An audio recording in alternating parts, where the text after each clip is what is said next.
Story jam में आपका स्वागत है। यहाँ आप सुनेंगे कहानियाँ, कुछ नई, कुछ पुरानी, कुछ जानी, कुछ अनजानी। बंगाल के अकाल और 1947 में भारत के विभाजन के समय हुई बर्बरता और इंसानियत दोनों की कहानियाँ लिखी कृष्णचंद्र ने। लेकिन उनके दिल की आवाज़ अक्सर कश्मीर की वादियों से उठती रही। कश्मीर, जहाँ उनका बचपन बीता और जहाँ से पढ़ाई के लिए निकले और फिर बम्बई की फिल्म दुनिया में जा पहुँचे। लेकिन उनकी कहानियाँ अक्सर कश्मीर वापस लौट जाया करती थीं, कभी वहाँ की मिट्टी बनकर, कभी वहाँ घूमते सैलानी बनकर।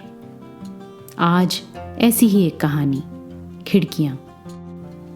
इस कहानी की एक बहुत विशेष बात यह है कि ये एक ट्रेडिशनल या पारंपरिक कहानी के स्ट्रक्चर से हटकर है। अलग अलग किरदार, उनके अलग अलग रूप, विचार, उनके जीवन की झलकियां हम देखते हैं, पूरी कहानी नहीं। शायद आप में से कई को ये कुछ अल्फ्रेड हिचकॉक की रियर विंडो की भी याद दिलाए। आइए सुनते हैं कृष्णचंद्र द्वारा लिखित खिड़कियां।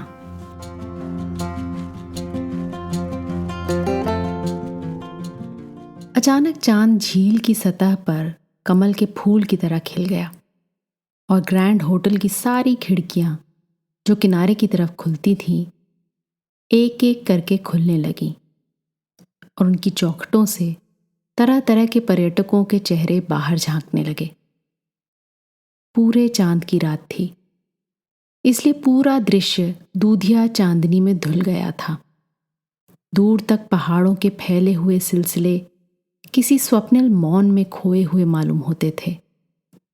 बादलों के काफिले तुंगमा दर्रे से गुजरते हुए वहीं थक कर सो गए थे। झील के किनारे बोट क्लब की गुलाबी रंग की 7 मंजिला बिल्डिंग यूं उकड़ू बैठी थी, जैसे कोई जोगी आलथी पालथी मारे ध्यान में मग्न हो। और झील के ऐन बीच में चांद, जैसे बच्चा पालने में। दूर झील की स्वच्छ सतह के चारों ओर बेद मजनू के सायों से उलझती हुई, कतराती हुई, लहराती हुई वो अकेली सुनसान सी सड़क, जैसे कोई सुंदरी दर्पण के चारों तरफ अपना रिबन रखकर भूल जाए। अत्यंत सुंदर दृश्य था, किंतु होटल भी अत्यंत सुंदर था।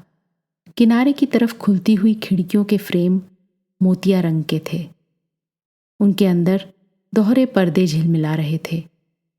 बाहर के पर्दे फूलदार रेशमी कपड़े के, अंदर के पर्दे झिलमिलाती हुई लेस के। और उन दर्पण के समान पर्दों के अंदर से झांकने वाले लोग भी बहुत सुंदर थे। पहली खिड़की, एक पारसी सुंदरी का मुखड़ा बाहर झांक रहा है। चेहरे पर ऐसी अनचीनी मुस्कुराहट है जैसे वो मनमोहक पारसी सुंदरी चांद को नहीं, अपने विवाह के केक को देख रही हो। पहले दोनों हाथों से ताली बजाती है, फिर दोनों हाथ अपने सीने पर रखकर कहती है, ए फामरोज, फामरोज। कमरे के अंदर से एक कड़वी सी आवाज आती है, सूंछ है, मून छे, मून। पारसी सुंदरी बताती है। जल्दी आओ नी, मैं काम कर रहा हूं। पुरुष फिर कठोर स्वर में कहता है, काम सू कलावी देओ, जल्दी आओ नी, रोमांटिक नजारा। ओ डैम, कहकर पुरुष भी खिड़की में आता है। उसकी आधी चांद गंजी है और आधी नाक आगे से मुड़ी हुई है, लगभग एक हुक की तरह। वो नाक ऐसी है कि उसे आसानी से झील में पानी में डालकर उससे मछलियां पकड़ी जा सकती हैं। पुरुष पहले तो बहुत नाराज दिखाई देता है, परंतु बाहर का दृश्य देखकर नरम पड़ जाता है। धीरे धीरे मुख पर बीते हुए दिनों के हसीन साए से झिलमिलाने लगते हैं। वो पारसी सुंदरी उसके बिल्कुल निकट आ जाती है। वो उसकी कमर में हाथ डाल देता है और कहता है, खुर्शीद। हाँ फामरोज, तुमको याद है ना, इतना ही बड़ा मून था, बल्कि इससे भी डबल होगा, जब हम तुम्हारा घर टेरेस पर कंबाला हिल पर बैठे हुए थे और तेरे बाप ने मुझको शादी के लिए ना कर दी थी। हाँ याद है, पर तुमने मेरे बाप को अपने बाप की पासबुक दिखाई थी और मेरे बाप को विश्वास हो गया था कि तेरा बाप भी मेरे बाप की तरह लखपति है। फिर तेरे बाप ने मेरे बाप का पासबुक वापस कर दिया था। तेरी मेरी शादी फिक्स कर दी थी, याद है? कहकर खुर्शीद भाई ने फामरोज के कंधे पर अपना सिर रख दिया। फामरोज थोड़ी देर चुप रहा, फिर बोला, खुर्शीद। हाँ फामरोज। अगले वर्ष हम लोग दार्जिलिंग चलेगा। सुना उधर मूनलाइट का नज़ारा बहुत हाई क्लास होता है। मूनलाइट नहीं डार्लिंग, सनसेट, जब सूरज पहाड़ के पीछे डूबता है। तो अगले साल हम लोग दार्जिलिंग सनसेट देखने चलेगा। मगर उधर का मूनलाइट भी गजब है। हाँ, एकदम बम्बई के जुहू का माफिक। फिर दोनों प्रशंसा सूचक दृष्टि से चांद की ओर देखने लगते हैं। दूसरी खिड़की। घुंघराले बालों वाला, शायराना आंखों वाला, रंगीन बुशर्ट वाला एक सुंदर लंबा चौड़ा नवयुवक खिड़की में खड़ा होकर चांद की तरफ देखकर एक आह भरता है। अचानक कमरे के अंदर से आवाज आती है, दिनेश, दिनेश। नवयुवक सिगरेट का एक कश जोर से लेकर सिगरेट खिड़की के बाहर फेंक देता है और फिर बुरा सा मुंह बनाकर कहता है, हाँ शर्मिष्ठा, क्या है? 11 बज गए, कब सोओगे? नवयुवक खिड़की से मुंह फेर कर कमरे की तरफ देखता है। अभी नींद नहीं आती। फिर वही कमरे के अंदर से आवाज आती है, पलंग पर लेटोगे तो आएगी ना? तो तुम सो जाओ, मैं आता हूं, जरा एक सिगरेट और पी लूं। यह कहकर वो नवयुवक अपनी जेब से डिब्बी निकालकर उसमें से एक सिगरेट निकालकर लाइटर से जलाता है और चांद से पूछता है, नींद क्यों रात भर नहीं आती? इतने में शर्मिष्ठा खिड़की में आ गई है। छोटे कद की, भारी शरीर की, बहुत कुरूप स्त्री है। उसके गहरे मेकअप ने उसे और भी कुरूप बना दिया है। आते ही वो दिनेश का बाजू पकड़कर उसे अंदर कमरे की तरफ घसीटती हुई कहती है, रात भर अब चांद की तरफ देखते रहोगे तो नींद कैसे आएगी? फिर घड़ी दिखाकर कहती है, देखते नहीं, 11 बज गए, चलो अब सो जाओ। तुम जाओ, मैं बाद में सो जाऊंगा। शर्मिष्ठा बड़े प्यार से कहती है, चलो दिनेश। उसका बाजू पकड़कर फिर घसीटती है। दिनेश क्रोध से बाजू छुड़ाकर लगभग चिल्लाकर कहता है, कह जो दिया, मैं बाद में सोऊंगा, बार बार परेशान क्यों करती हो? शर्मिष्ठा की आंखों में आंसू आ जाते हैं। वो जोर जोर से रोते हुए कहती है, जब देखो चांद को देखते रहते हो, मेरी तरफ तो कभी नहीं देखते, क्या रखा है इस मुंह चांद में? शर्मिष्ठा रोते हुए खिड़की से चली जाती है। कुछ क्षण के बाद उसकी सिसकियों की आवाज सुनाई देती है। फिर दिनेश क्रोध में आकर खिड़की बंद कर देता है। तीसरी खिड़की। एक अधेड़ आयु का आदमी खिड़की से लगा चांद की ओर देख रहा है। उसके एक हाथ में शराब का गिलास है, दूसरे में सिगरेट है।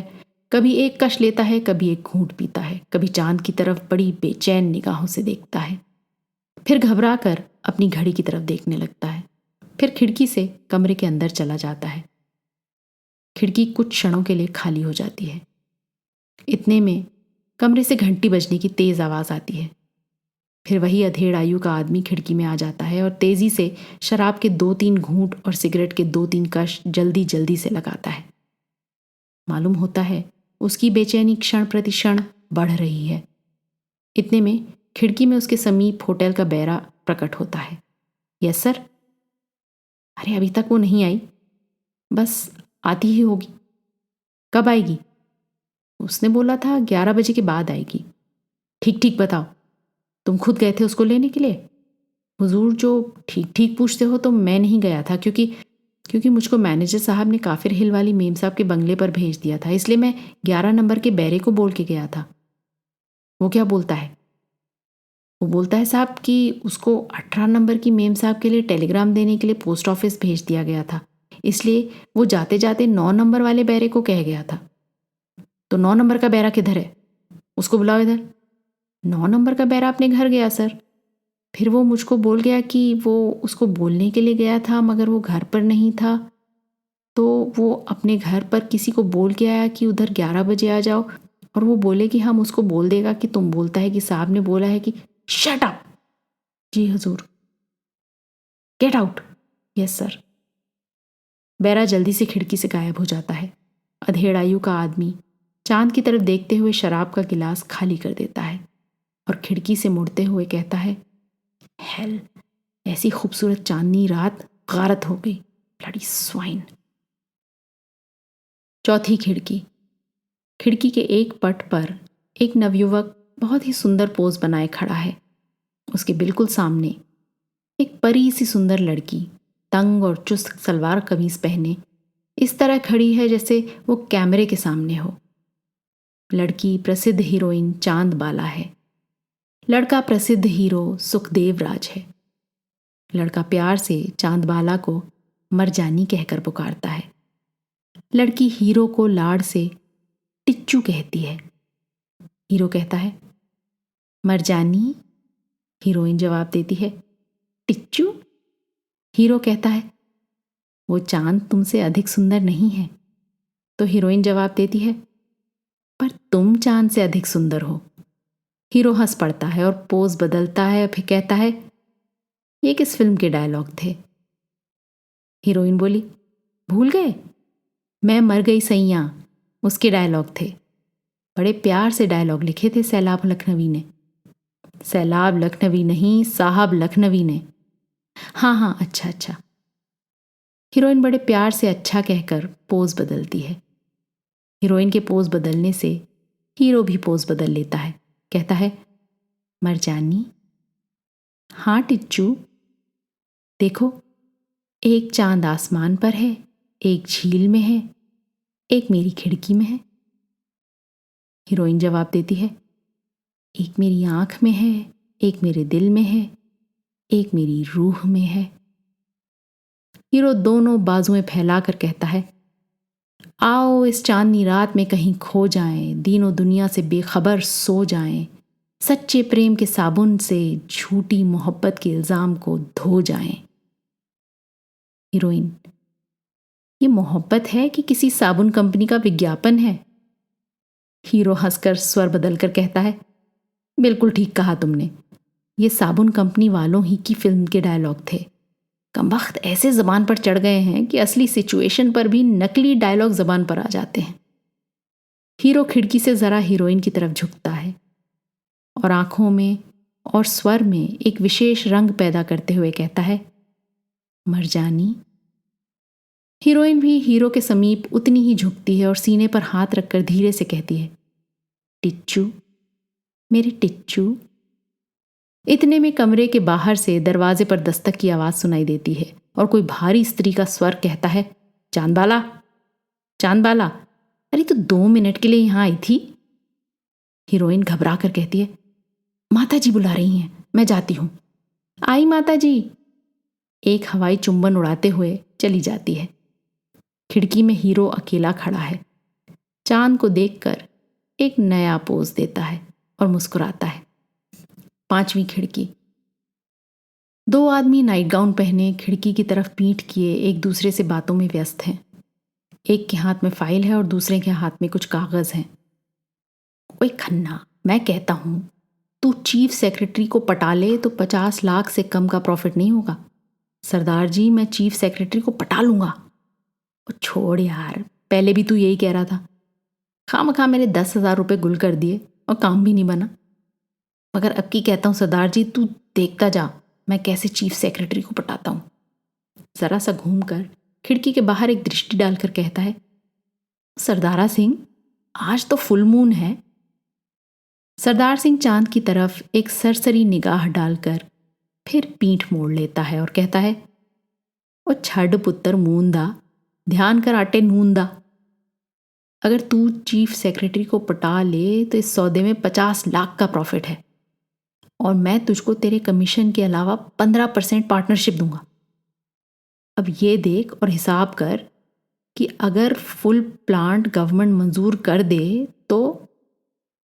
इतना कहते हुए सरदार सिंह खन्ना की कमर में हाथ डाले उसे खिड़की से परे कमरे में ले जाता है। खिड़की खाली हो जाती है। 6ठी खिड़की। एक मध्यम कद के आदमी का उदास और गंभीर चेहरा चांद की तरफ देखकर ख्यालों में खोया हुआ है। पीछे दरवाजे पर हल्की सी दस्तक होती है, परंतु उस आदमी की सोच में डूबे हुए चेहरे से पता चलता है कि उसे उस दस्तक का कोई पता नहीं चला। वो आदमी उसी तरह चांद की तरफ देखता हुआ अपने सोच में डूबा हुआ है। इतने में कोई दबे पांव चलता हुआ धीरे धीरे खिड़की की तरफ बढ़ता है। सोच में डूबे हुए आदमी को उस दबी दबी आहट का भी पता नहीं चलता। होठों को दांतों से दबाए एक सुंदर स्त्री दबे पांव चली आती है।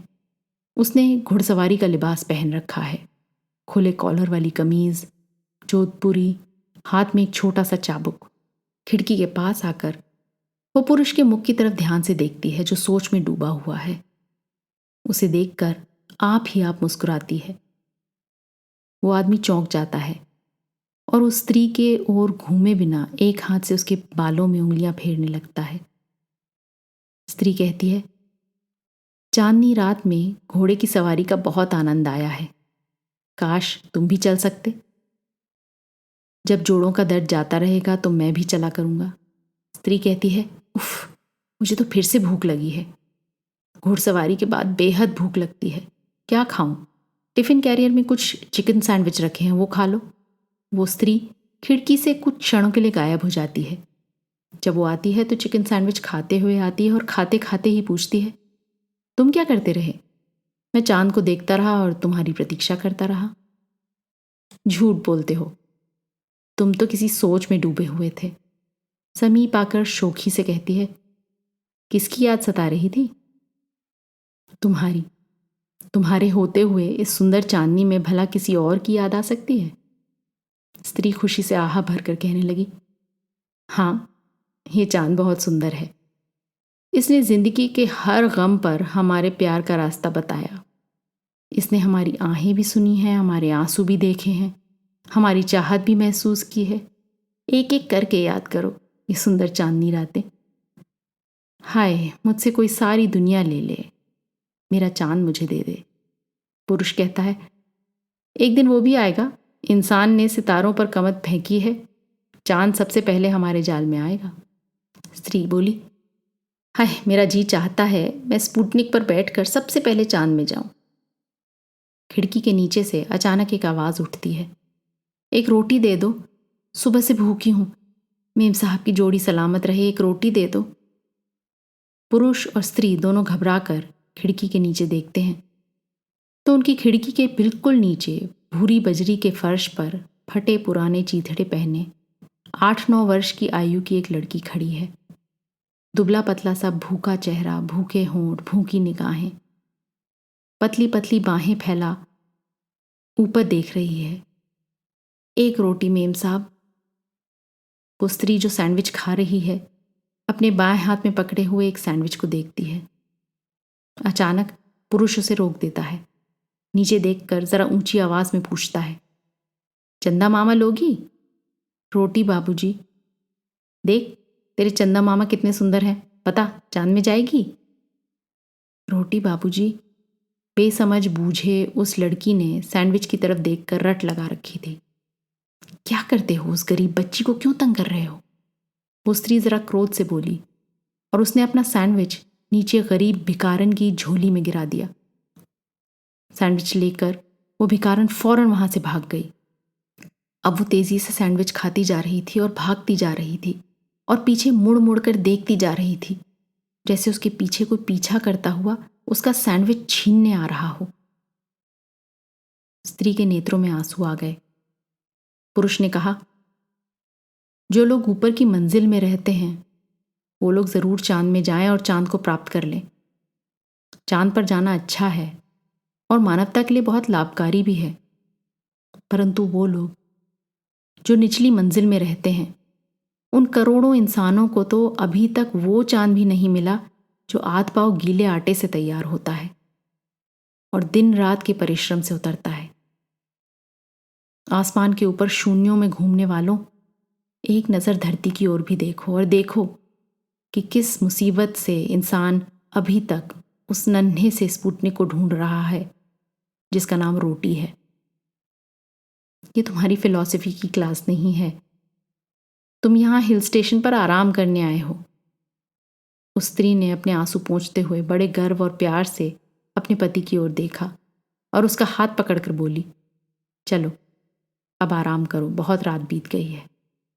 वो दोनों एक दूसरे के हाथ में हाथ दिए खिड़की से परे चले गए। नीचे झील में चांद लहरों के पालने में लेटा हौले हौले हुमक रहा है और मुस्कुराकर 7वीं खिड़की की ओर देख रहा है।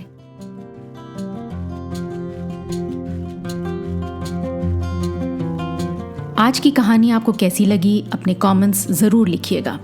साथ ही सब्सक्राइब कीजिएगा। आपके फैमिली और फ्रेंड्स में आप जैसे ही कहानियों के शौकीन कदरदान और हैं, उन्हें ये कहानी व्हाट्सएप पर फॉरवर्ड करें। अगली बार फिर मिलेंगे एक और कहानी, लेख या कविता के साथ। तब तक अलविदा।